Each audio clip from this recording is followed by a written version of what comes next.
Kama ni mara yako ya kwanza unatembelea chaneli yetu ya Top 5 Media, tunakuomba ubonyeze neno subscribe, kisha kwa chini itatokea alama ya kengele. Tunakuomba ubonyeze kengele hiyo ili uwe wa kwanza kupokea taarifa katika chaneli yetu. Asante.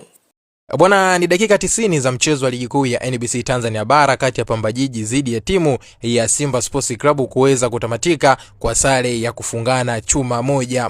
Mchezo ambao ulikuwa unafanyika kwenye dimba la CCM Kirumba pale mkoani Mwanza. Klabu ya Simba wamejaribu kupambana sana kuhakikisha wanaondoka na alama 3 muhimu kwenye mchezo huu muhimu wa ligi kuu ya NBC Tanzania Bara, lakini bahati haikuwa upande wao. Lakini pia tumeshuhudia Pamba ambayo kwa namna moja ama nyingine imekuwa Pamba ya kitofauti sana, imepambana sana, imetengeneza nafasi nyingi mno, na wangekuwa wametulia katika eneo lao la mwisho, pengine tungesema mengine kwenye mchezo huu, huenda timu ya Pamba Jiji ongeza kuibuka na ushindi kabisa na kuondoka na alama 3 kibindoni. Lakini haikuwa hivyo. Sare ya moja imefanya kila timu iweze kuondoka na alama moja. Sasa mara baada ya mchezo huu kuweza kutamatika, kumemuibua afisa habari na mawasiliano wa klabu ya Simba Bwana Ahmed Ali kupitia ukurasa wake wa kijamii pale Instagram ameweza kushare posti ya matokeo kati yao dhidi ya timu ya Pamba Jiji, huku akisindikiza na caption inayosomeka ya kwamba mapambano yanaendelea. Hiyo ni caption ambayo afisa habari na mawasiliano wa klabu ya Simba ameweza kushare kupitia